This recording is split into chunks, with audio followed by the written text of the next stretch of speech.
गुजरात के सूरत में गैस रिसाव के नतीजे में 6 अफराद हलाक हो गए हैं, जबकि 20 अफराद को सांस लेने में शिकायत के बाद अस्पताल में दाखिल कराया गया। सूरत सिविल अस्पताल में उनका इलाज जारी है। सूरत GIDC में टैंकर से गैस का रिसाव हुआ।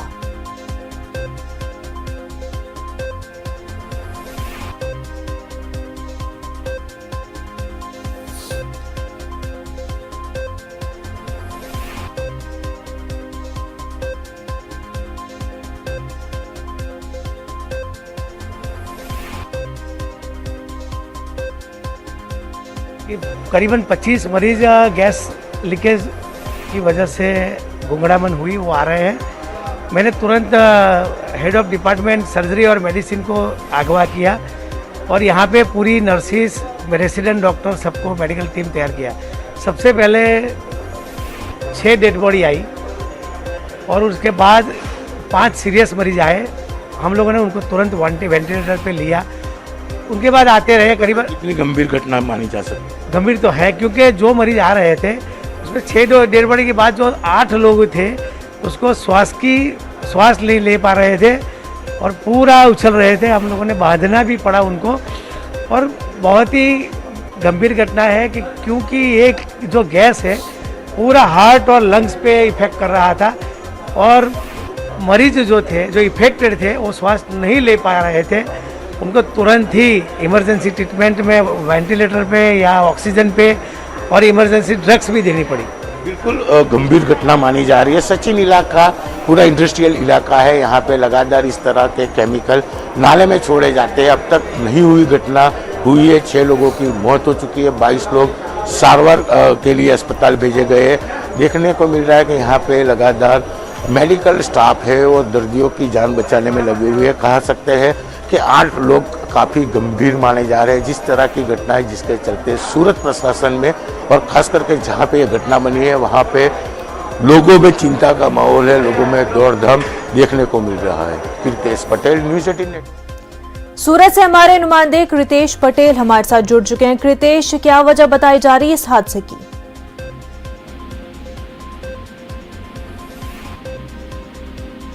कृतेश, आप तक हमारी आवाज पहुंच पा रही है? हमारे नुमाइंदे कृतेश से राब्ता बनाने की कोशिश करेंगे ताकि मजीद तफसीलात इस हादसे के हवाले से जान सके। उससे पहले रात को मेरे पास फोन आया 3 बजे करीब कि ऐसे ऐसे खाते में थोड़ा घुटन टाइप का हो रहा है सेठ जी, क्या करना है। मेरे पास नाइट सुपरवाइजर होते हैं नाइट में, तो मैंने बोला कि क्या हुआ है, देखो पहले आप जा करके। तो बोले बॉयलर के साइड से बहुत वो स्मेल आ रहा है बहुत ज़्यादा भाई साहब, और कारीगर को घुटन हो रहा है, थोड़ा सफोकेशन हो रहे हैं। तो मैंने बोला नहीं होगा तो कारीगर को खाते बंद करो, कारीगर को छोड़ दो बाहर, तो और बाकी के लिए हम एम्बुलेंस वगैरह का वो करते, आप फ़ोन कर दो और तुरंत आएगा। और मैं भी पहुंच रहा हूँ। तो बस इतना वो बोले। मैं बोला कि कोई पैनिक होने की ज़रूरत नहीं है, आप करना। तो हुआ क्या, तो बोले बाहर एक टैंकर है तो वहाँ से स्मेल बहुत आ रहा है गैस टाइप का। तो मैंने बोला कोई बात नहीं है, वहाँ देख लो जा करके, और जा सकते हो तो जाओ, अदरवाइज मत जाओ। और बाकी आप ध्यान रखो, मैं पहुँच रहा हूँ। और बाकी नाइट मेरे जो दिन के मैनेजर हैं वो भी, मैं उनको फ़ोन करता हूँ, वो ऑन द स्पॉट पहुँचेंगे। और फिर मैं उधर से हॉस्पिटल चला गया था। सर ये तो बहुत वो है, आज यहाँ हुई है, कहीं भी हो सकती है, और बहुत बड़ी घटना है, छोटी नहीं है। केमिकल के अभी तक स्मेल आ रहा है, आप देखेंगे उसमें, तो सोचिए कि आप कितनी बड़ी वो होगी उसमें। क्या मांग है अपनी, सजा होनी चाहिए क्या? इसके ऊपर एक्शन होने चाहिए कि आगे और नहीं हो सर। अब जो हुआ, अब आगे और मेजर एक्शन नहीं होने चाहिए, एक्शन यही होने चाहिए और मेजर प्रॉब्लम और नहीं हो। तो आपको बता दें कि गुजरात के सूरत में गैस रिसाव के नतीजे में 6 अफराद हलाक हो गए हैं, जबकि 20 अफराद को सांस लेने में शिकायत के बाद अस्पताल में दाखिल कराया गया। सूरत सिविल अस्पताल में उनका इलाज जारी है। सूरत GIDC में टैंकर से गैस का रिसाव हुआ है, जिसके नतीजे में 6 लोगों की मौत हुई है। हमारे नुमाइंदे कृतेश पटेल हमारे साथ जुड़ चुके हैं। कृतेश, क्या वजह बताई जा रही हादसे की? बिल्कुल, सूरत का सचिन GIDC इलाका है। वहाँ पे आई हुई खाड़ी में अर्ली मॉर्निंग 5 बजे एक जेरी केमिकल भरा हुआ टैंकर आके और केमिकल नाले में छोड़ा जा रहा था। उसी समय केमिकल हवा में स्प्रेड होने के चलते पास में आई डाइंग प्रिंटिंग मिल में काम करने वाले 28 से अधिक कर्मचारियों को श्वास लेने में दिक्कत हो रही थी, जिसके चलते ये पूरी जानकारी फायर विभाग को दी गई। फायर विभाग के आला अधिकारी मौके वारदात पे पहुंचे और ये सभी कर्मचारियों को लेकर नई सिविल अस्पताल में पहुंचे थे। जिस तरह से केमिकल हवा में मिक्स होने के चलते श्वास लेने की दिक्कत हुई थी, जिसके चलते 6 श्रमिकों की मौत हो चुकी है। 26 श्रमिकों को अभी भी 26 नहीं लेकिन 22 श्रमिक अभी भी अस्पताल में सारवार चल रही है। उसमें से 8 लोगों की हालत गंभीर बताई जा रही है। सचिन जीआईडीसी इलाका पूरा केमिकल कंपनियों से भरा हुआ और यहाँ से जिस तरह से जहरी केमिकल वहाँ के नालों में अवैध रूप से छोड़ा जाता है, जिसके चलते हादसा हुआ है। हालांकि 6 लोगों की मौत हो चुकी है। 22 लोग से अधिक कर्मचारी फिलहाल सारवार ले रहे हैं। मौके की जानकारी मिलती पुलिस के आला अधिकारियों के साथ जीपीसीपी और एफएसएल की टीम मौके वारदात पे पहुंची है। ये केमिकल कहां से आया था, इसको कौन ये नाले में छोड़ने आया था, उसकी तफ्तीश शुरू हो चुकी है। मगर बरोड़ा पार्सिंग GJ6 पार्सिंग का ये टैंकर नाले में अवैध रूप से केमिकल छोड़ने के चलते ये दुर्घटना हुई है। कृतेश, बेहद शुक्रिया आपका। आगे बढ़ते हैं। दिल्ली के लाजपत राय मार्केट में आग लगी और कई दुकानों को नुकसान पहुंचा है। चांदनी चौक में वाकई लाजपत राय मार्केट में बीती शब आग लगी थी, जिसे बुझाने के लिए फायर ब्रिगेड की 13 गाड़ियां मौके पर पहुंची। मशक्कत के बाद आग पर काबू पा लिया गया। फिलहाल किसी जानी नुकसान की कोई इत्तला नहीं है। आईनी शाहिदीन के मुताबिक 70 से 80 दुकानें जलकर खाक हो गई हैं।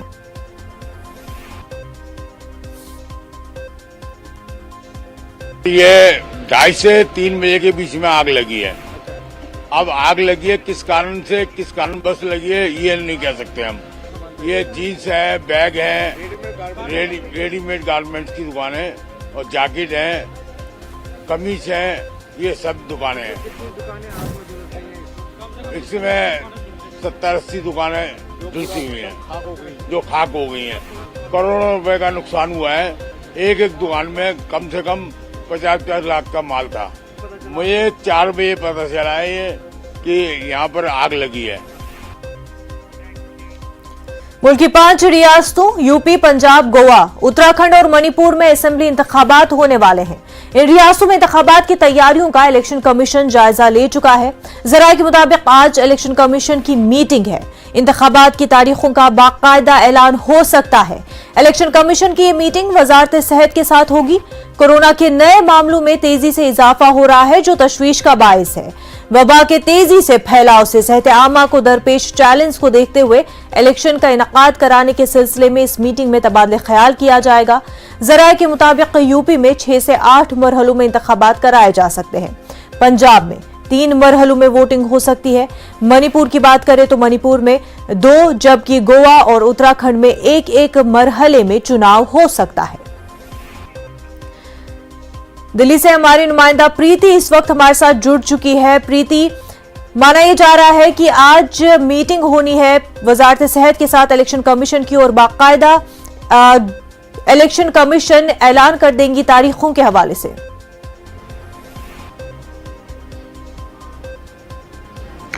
बिल्कुल, मैं आपको बता दूं कि आज 2 अहम बातें हैं इस चुनाव आयोग की जो बैठक जो स्वास्थ्य मंत्रालय के साथ होने वाली है, जो 2 अहम बातों पर चर्चा होगी।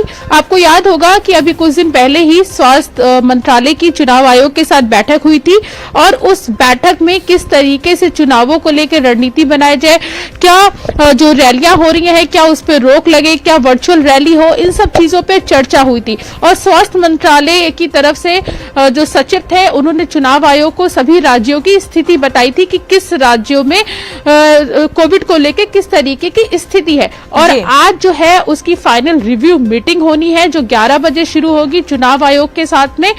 इसमें टीकाकरण को किस तरीके से आगे बढ़ाना है, किन किन राज्यों में, और स्पेशली 5 राज्यों में जहां पे चुनाव होने वाले हैं उन राज्यों में कोविड की क्या स्थिति है, क्या वहां पर अब हम रैली कर सकते हैं, क्या वहां पर धारा 144 लगा देनी चाहिए। तो इन सब मुद्दों पर बात होगी, क्योंकि चुनाव है 5 राज्यों पे और जो स्वास्थ्य मंत्रालय का जो फोकस है और चुनाव आयोग का जो फोकस है वो इन्हीं 5 राज्यों में ज्यादा है। क्योंकि ऐसा ना हो कि पिछली बार जब कोविड की दूसरी लहर आई थी तो आपको याद होगा कि बंगाल में चुनाव थे और वहां पे रैलियां हुई थी और रैलियों के बाद ही जो कोविड था वो बहुत ज्यादा फैल गया था।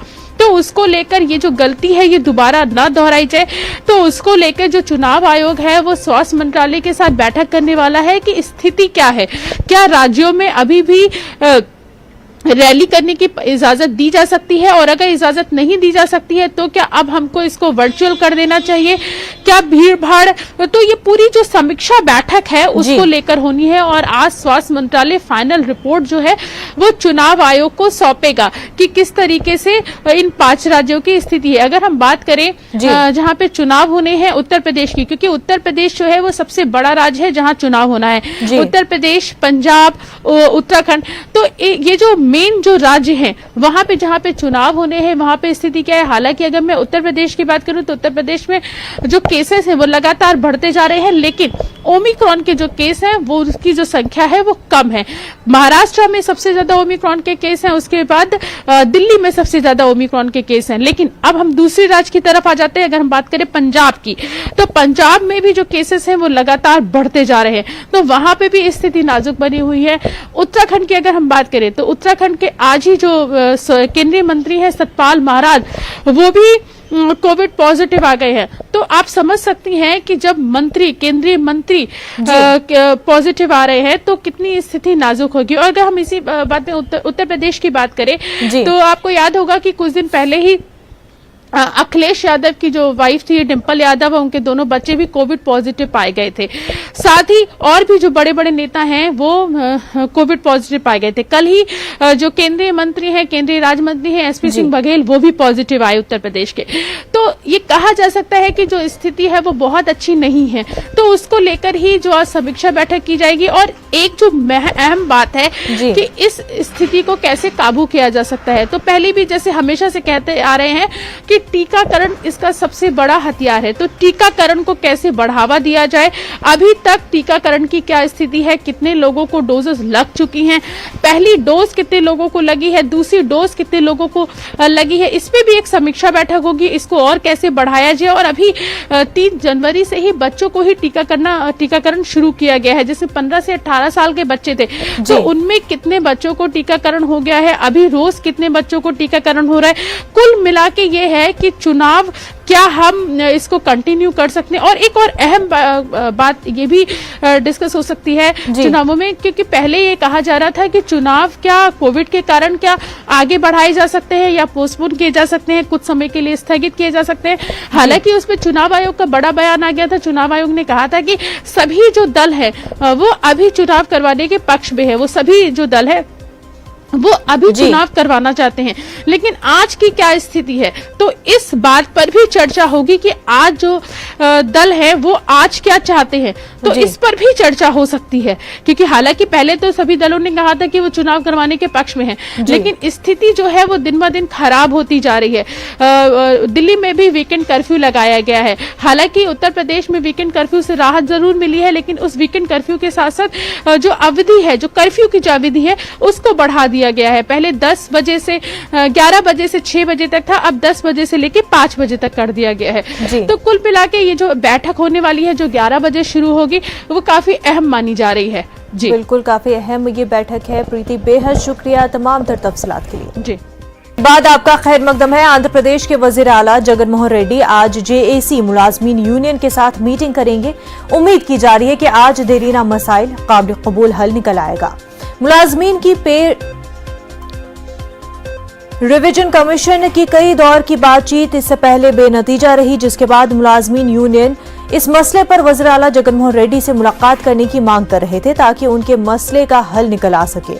वज़ीर आला जगन मोहन से मीटिंग से कबल Andhra Pradesh joint action committee के लीडरों की मीटिंग होगी, जिसमें वज़ीर आला के साथ मीटिंग का एजेंडा तय किया जाएगा। जेएसी पे रिवीजन कमीशन की सिफारिशात से खुश नहीं है। फिटमेंट के लिए हुकूमत ने 14.29% तजवीज की है, जबकि मुलाजमीन कम से कम 35% का मुतालबा कर रहे हैं। हमारे नुमाइंदे इसहाक हमारे साथ जुड़ चुके हैं आंध्र प्रदेश से। इसहाक, ये बताएं कि इससे पहले की बातचीत तो बेनतीजा रही थी, लेकिन क्या अब कोई हल निकल आएगा? हाँ मनोजा, हल तो निकल आना जरूरी है। कहीं बोले तो 9 तारीख को जो है ना जेएसी की तरफ से डेडलाइन दिया गया है। अगर 9 तारीख तक हुकूमत की तरफ से ये पीआरसी का अनाउंसमेंट नहीं होता तो वो जो है ना एजिटेशन करेंगे और जो है ना स्ट्राइक पर जाने की भी नोटिस देने के लिए तैयार है। तो इसको मसले को जो है ना लगातार 3 महीने से जो है ना ये मसला चल रहा है। कई दौर पे जो है ना डिस्कशंस हुई है रेवेन्यू मिनिस्टर से भी और सीएस से और जो गवर्नमेंट एडवाइजर है उनसे भी, मगर बातचीत नहीं की। तो जो गवर्नमेंट की तरफ से प्रपोजल रखा गया है 14.29, उस पर जो है ना मुलाजिम जो है ना खुश नहीं है, तो इसलिए जो है ना डायरेक्ट सीएम से बात करने की वो डिमांड कर रहे थे। तो आज जो है ना फाइनली 12 बजे सीएम एपीजीएसी के जो लीडर्स है, पूरे 16 यूनियंस के जो लीडर्स है उनसे बात करेंगे। उसके बाद जो है एक हिसाब से कुछ मसला बाहर आने की गुंजाइश है। क्योंकि बोले तो पहले ही 27% जो है ना लास्ट गवर्नमेंट पीआरसी फिटमेंट दे चुकी है, तो उससे ज्यादा जो है ना ये मांग रहे हैं। एटलीस्ट 35%, पहले से 55% है ना मांग रहे थे। तो फाइनेंशियल पोजीशन को देखते हुए देना मुश्किल बोल के गवर्नमेंट बोल रही, तो इसलिए इस वजह से जो है ना एटलीस्ट 35% तो देना जरूरी बोल रहे। तो आज जो है ना ये तो नहीं, यानी 27% जो पहले गवर्नमेंट दे चुकी है, अब जो मांग है 35%। इन दोनों में बीच में एक जो है ना सोल्यूशन आने की आशा है। तो इससे पहले जो है ना लगभग 11 बजे जो है ना एपीजीएसी के जो लीडर्स है वो अंदरूनी एक मीटिंग कर रहे, जिसमें के सीएम के पास जाने के बाद क्या प्रपोजल रखना और सीएम का अगर जो मीटिंग फाइनल नहीं होती तो क्या रवैया रखना है। तो तो आज दोपहर तक ये मसला हल हो गई। बिल्कुल इसहाक, बेहद शुक्रिया आपका।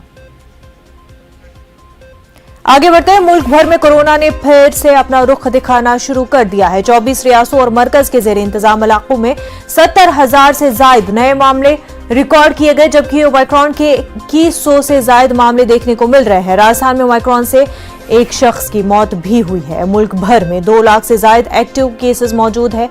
हालिया रिपोर्ट के मुताबिक कोरोना फैलने की रफ्तार दूसरी लहर की रफ्तार से तेज है। मुल्क की कई रियासतों में नाइट कर्फ्यू और वीकेंड कर्फ्यू का निफाज किया गया है। हुकूमत की जानिब से एहतियाती तदाबीर इख्तियार करने की तरकीब और हिदायत दी जा रही है। वहीं तमिलनाडु में आज से नाइट कर्फ्यू का निफाज होगा। रात 10 बजे से सुबह 5 बजे तक नाइट कर्फ्यू पर अमल किया जाएगा। हिमाचल प्रदेश में भी नाइट कर्फ्यू का फैसला किया गया है। छत्तीसगढ़ में रायपुर में रात 9 बजे से सुबह 6 बजे तक तहदीदात नाफिज की गई है। वहीं उत्तर प्रदेश में तमाम स्कूल 14 जनवरी तक बंद कर दिए गए हैं और रात का कर्फ्यू मजीद 2 घंटों के लिए बढ़ा दिया गया है। बिहार की बात करें, बिहार में आज से नाइट कर्फ्यू का निफाज अमल में आएगा। फिलहाल ये कर्फ्यू 21 जनवरी तक रहेगा। उसके बाद हालात के मद्देनजर फैसला लिया जाएगा। जजायर, अंडमान निकोबार में भी रात का कर्फ्यू लगा दिया गया है। हरियाणा में 11 अजला कोरोना की वजह से रेड जोन में शामिल हैं। जरूरी चीजों को छोड़कर सभी चीजें बंद कर दी गई हैं। वहीं महाराष्ट्र में कोरोना के मामलों में मुसलसल इजाफा हो रहा है। गुज़िश्ता 24 घंटों में 26,538 नए मामले दर्ज किए गए हैं। वहीं एक दिन में 8 मरीजों की कोरोना से मौत हुई है। सिर्फ मुंबई में एक दिन में 15,000 से ज्यादा केसेस दर्ज किए गए। वहीं कोरोना से 3 मरीजों की मौत हुई है। 5,331 मरीज सेहतयाब होकर घर भी लौटे हैं। अब तक सेहतयाब होने वाले मरीजों की कुल तादाद 65,24,247 हो गई है, जबकि वही रियासत में कोरोना से मरने वालों की तादाद 1,41,581 है। बड़ी खबर इस वक्त की आपको बता दें, मुंबई में अब तक 198 डॉक्टर कोरोना मुतासिर पाए गए। पूरे महाराष्ट्र में 218 डॉक्टर्स पॉजिटिव है। जेजे अस्पताल के 61, साइन अस्पताल के 50 डॉक्टर्स, केईएम अस्पताल के 40, नायर अस्पताल के 40 डॉक्टर्स और कूपर अस्पताल के 7 डॉक्टर्स कोरोना से मुतासिर पाए गए हैं।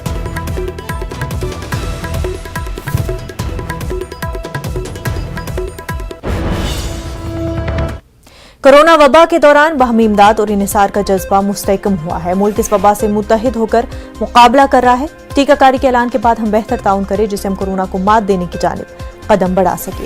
नेटवर्क 18 इस मुहिम में हर कदम पर आपके साथ रहेगा। जब तक सभी महफूज नहीं होते तब तक कोई भी महफूज नहीं होगा। इसी सोच की बुनियाद पर हमारी मुहिम संजीवनी का मकसद ये यकीनी बनाना है कि वैक्सीन पाना सभी हिंदुस्तानी का हक है।